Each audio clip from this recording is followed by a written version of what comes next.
우리 옆에 한번 인사하십시다. 사랑합니다. 축복합니다. 사랑하고 축복합니다. 예, 우리 대강절 3주차를 맞았습니다. 우리 주님이 오시는 것을 준비하며 또 기도하며 맞이하는 주간인데, 여러분 항상 주님이 내 안에 계시는 것을 또 믿으시고 또 간절히 또 사모하시면서 늘 살아가시게 되기를 주의 이름으로 축원합니다. 여러분, 지금 베트남에서는 어떠한 일이 일어나고 있는지 여러분 아시고 계시나요? 베트남에 지금 난리가 났습니다. 베트남에서 축구로 인해서 베트남은 지금 열광의 도가니가 되어 있습니다. 어제 동남아 동남아 축구대항 경기 결승전이 있었는데, 그때 이 말레이시아의 경기에서 베트남이 우승을 했습니다. 그래서 그 나라가 정말 잔치집이 되었고 대단한 열광을 지금 보이고 있는데, 우리나라의 2002년도에 월드컵에 4강에 올라갔을 때 우리나라와 지금 흡사해요. 근데 여러분, 그 베트남 축구 대표 감독이 누군지 아시죠? 박항서 감독이래요. 박항서 감독. 근데 이 박항서 감독은 히딩크 감독 밑에서 코치를 했고, 그리고 베트남에 가서 그 국가대표팀을 잘 훈련시켜서 좋은 팀으로 만들어 놨어요. 그래서 지금 베트남에서 가장 핫한 사람, 가장 영웅이 된 사람이 누구냐면 박항서 감독이라고 합니다. 이 박항서 감독이 여러분 경기 전에 또 경기 후에 꼭 빼뜨리지 않고 하는 게 하나 있습니다. 이게 뭐냐 하면 기도예요.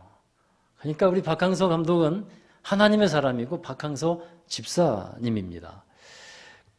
그와 그의 아내가 가장 좋아하는 성경 구절이 있대요. 그게 뭐냐면 데살로니가 전서 5장 17절, 쉬지 말고 기도하라.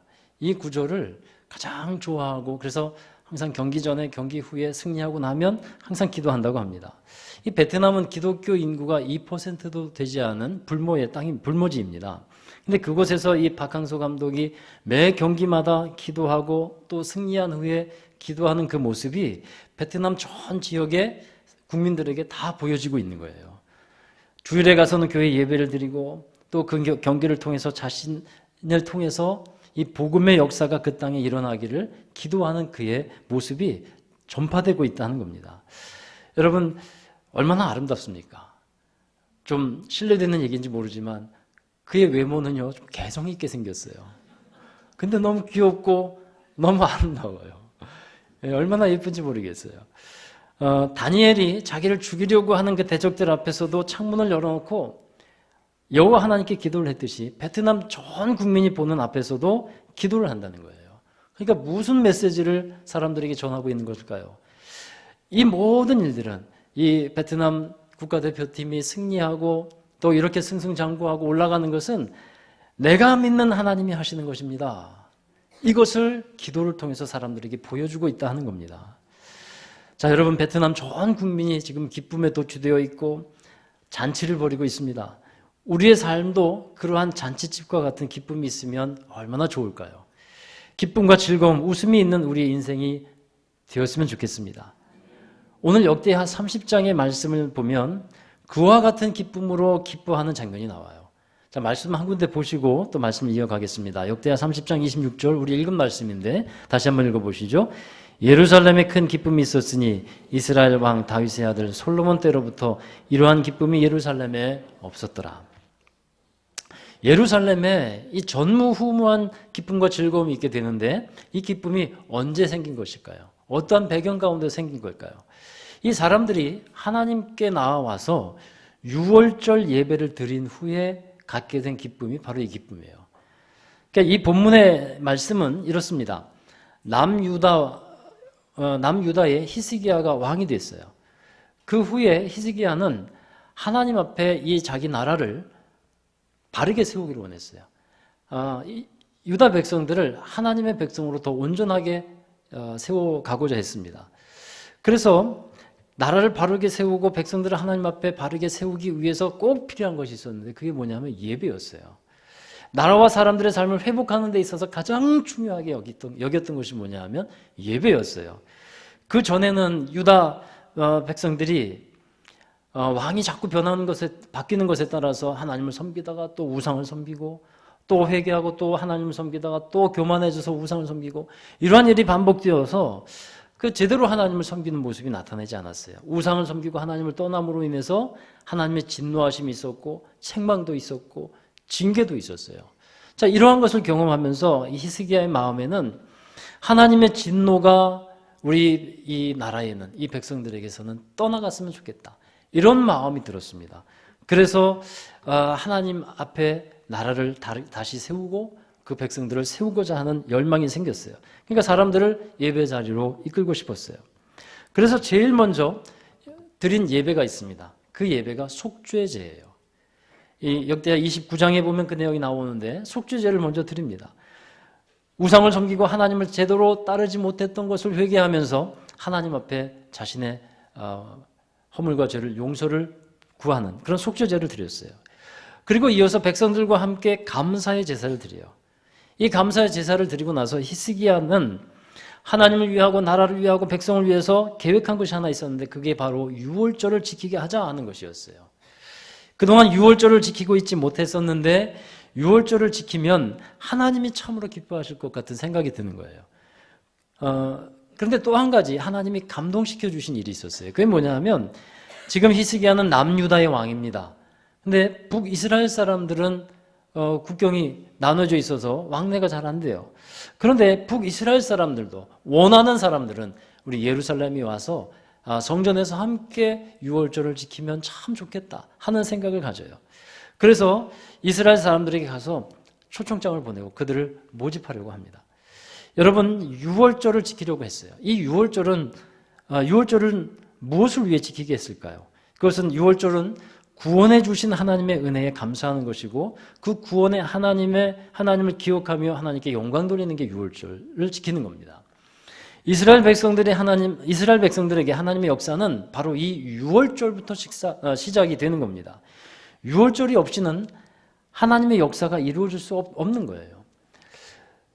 이스라엘 백성들이 애굽에서 노예 생활을 하고 있었을 때 그 노예의 상태, 예속의 상태를 벗어나게 하시면서 하나님이 애굽 땅의 10가지 재앙을 벌이시죠. 그 중에 마지막 재앙이 장자가 죽는 재앙입니다.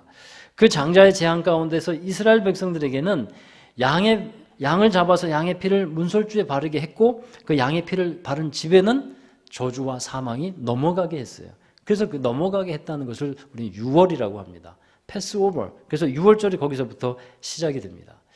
출애굽기 12장 2절에 보면 이 달로, 그러니까 유월절이 시작되는 이 달이에요. 이 달로 너희의 시작 곧 해의 첫 달이 되게 하라고 말씀하고 있어요. 그래서 그러한 이유로 인해서 유월절은 언제 지키냐 하면 1월 14일, 정월 14일 날이 유월절이 됩니다. 이 유월절은 죄 사함 받고 구원받은 날이 되는 거예요. 이제 시작이 되는 것입니다. 그러니까 유월절이 믿음의 사람들에게, 구원받은 백성들에게 시작이 되는 겁니다. 이 유월절은 또한 예수 그리스도를 지향하고 예표하고 있어요. 어린 양의 피를 문설주에 발랐잖아요. 그것처럼 우리 예수 그리스도의 피를 믿음으로 취하고 또 그 피를 의지함으로써 구원의 역사가 시작되는 것입니다. 하나님의 역사는요, 바로 이러한 구원의 시작과 함께 이루어지는 거예요. 예수님을 영접해서 구원을 받게 되는 것, 그게 시작인 거예요. 그게 끝이 아니에요. 이게 시작이에요. 이것이 이루어지지 않으면 출발도 하지 않은 거예요. 그러니까 예수님을 영접하고 예수님의 보혈을 의지해서 믿음 생활을 하는 것, 이게 시작입니다. 예수님을 믿을 때 여러분, 나의 인생의 이 BC와 AD가 분명하게 나누어지게 되는 거예요.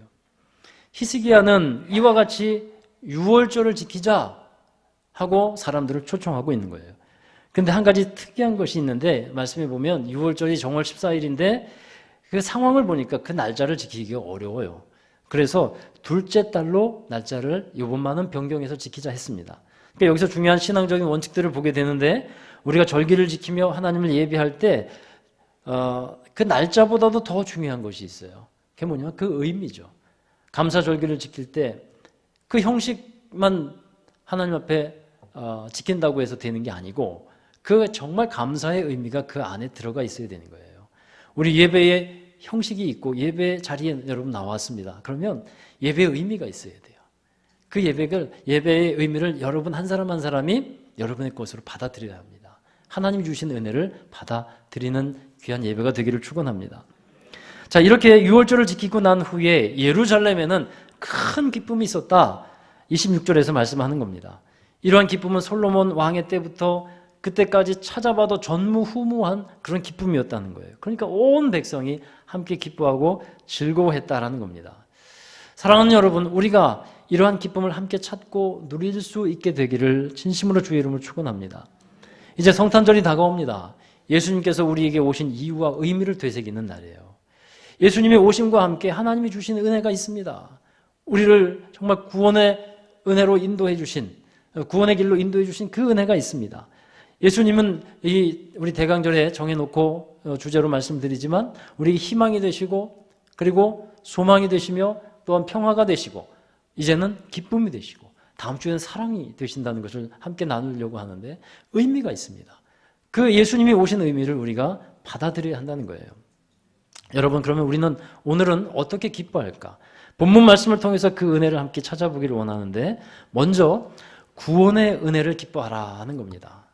한번 따라 하실까요? 구원의 은혜를 기뻐하자. 자, 여러분 요즘 세상을 둘러보면 기뻐할 일들이 있으신지요? 세상을 보니까 정말 우울한 것 투성이에요.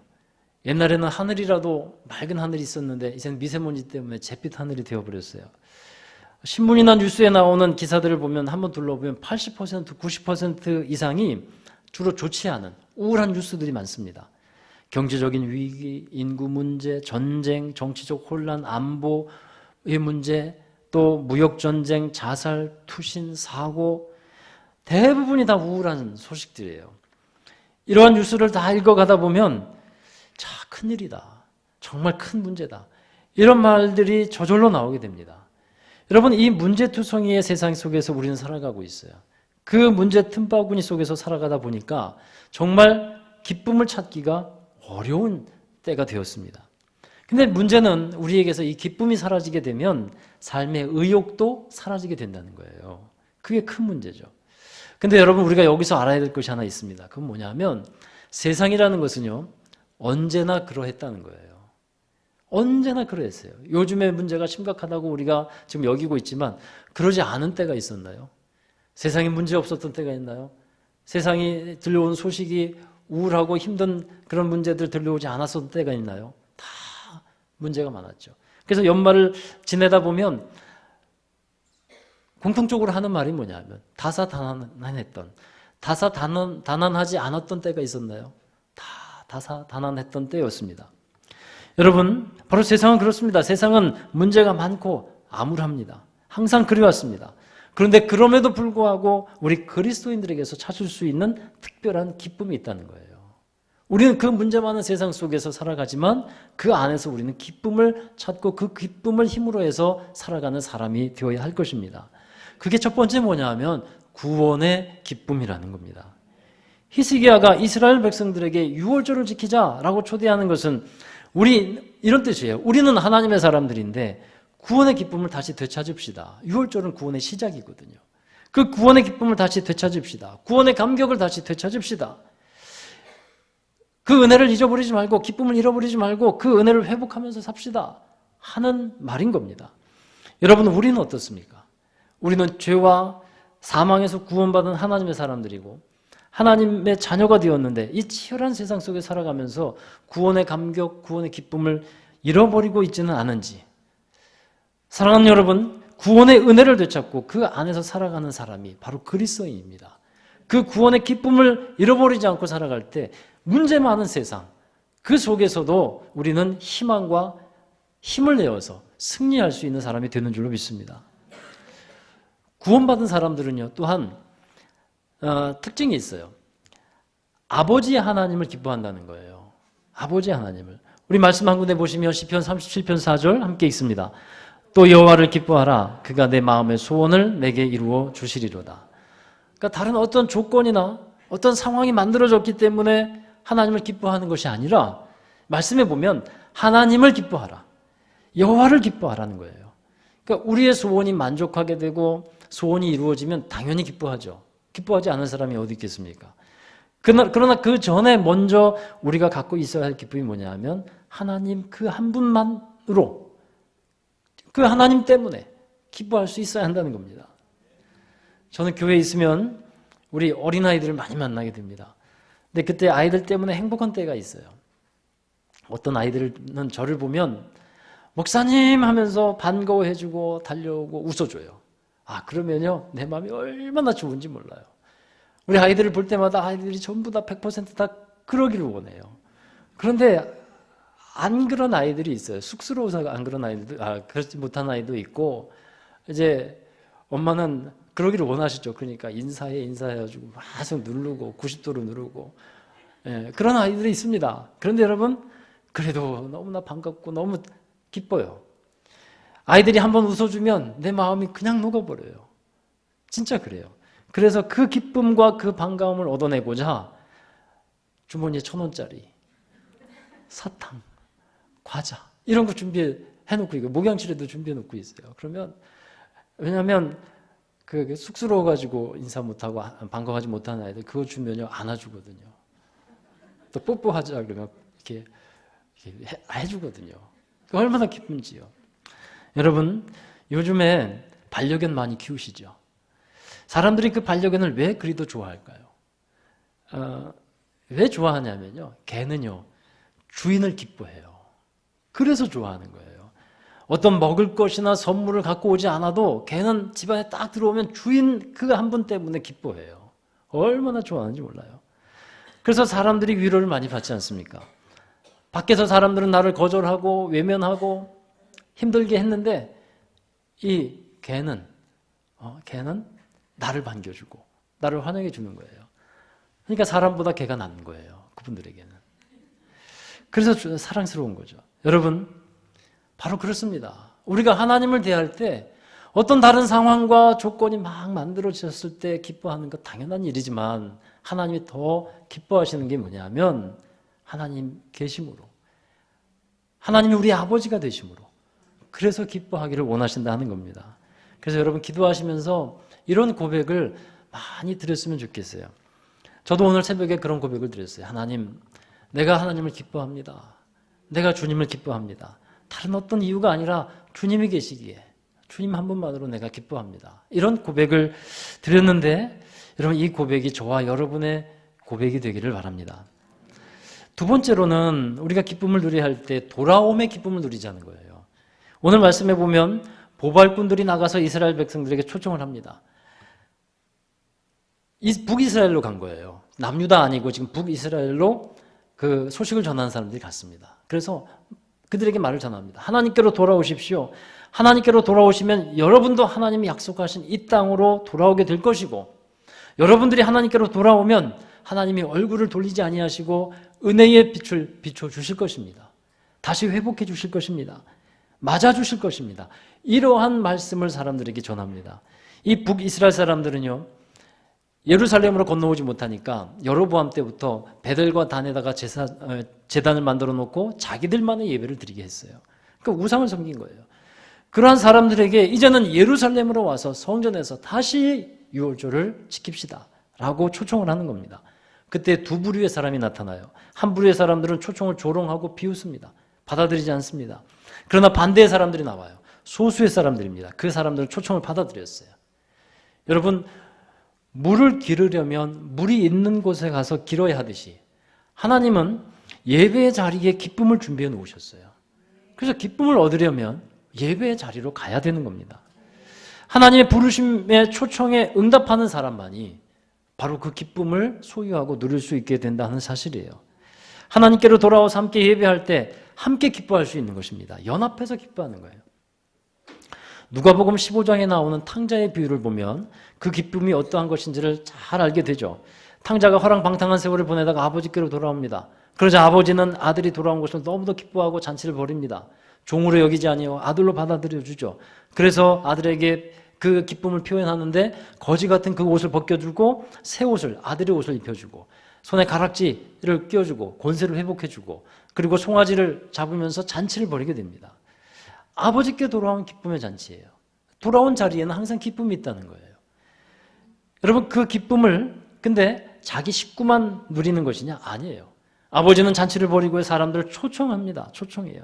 그리고 많은 사람들과 그 기쁨을 함께 나누기를 원하는 겁니다.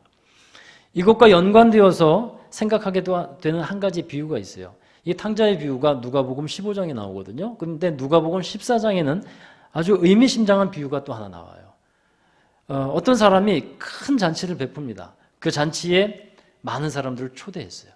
그 종들을 보내서 초대했어요. 초대장을 돌렸습니다. 근데 그 초대장을 받아들인 사람들 중에 여러 부류의 사람들이 나타나는데 한 사람은 이런 반응을 보였어요. 내가 밭을 샀으니까 밭에 나가봐야 합니다. 그러니까 못 갈 것 같아요. 죄송합니다. 그리고 갔어요.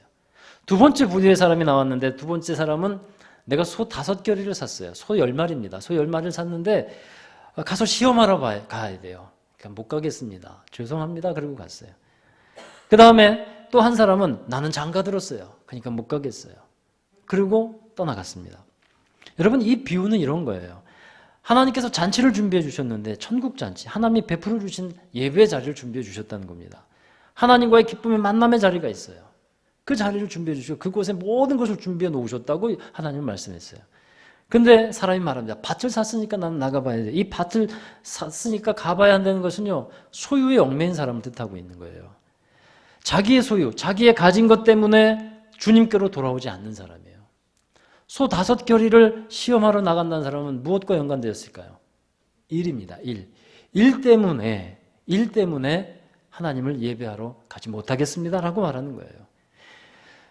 또 세 번째, 장가 들어서 못 간다는 사람은 무엇 때문에 하나님께 나오지 못할까요?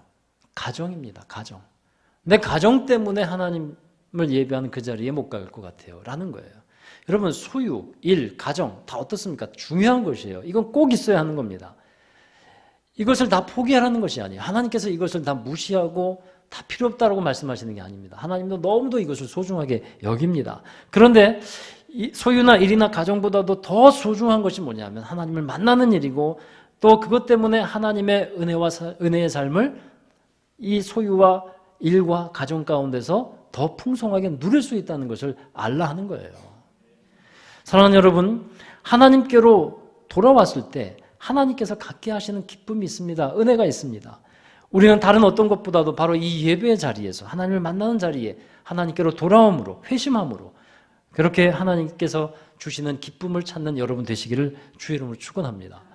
세 번째는요, 복음을 전하는 기쁨을 갖자 하는 겁니다. 오늘 본문의 말씀에 보면 히스기야 왕이 유월절 예배를 드린다는 소식을 북이스라엘에게 전할 때 누구에게 그 소식을 가서 전하라고 하냐면 보발꾼이라고 했어요. 보발꾼이라고 하면 메신저들입니다. 그러니까 좋은 소식을 갖고 가는 사람들이에요. 이러한 메신저에게 필요한 것이 있다면 뭘까요?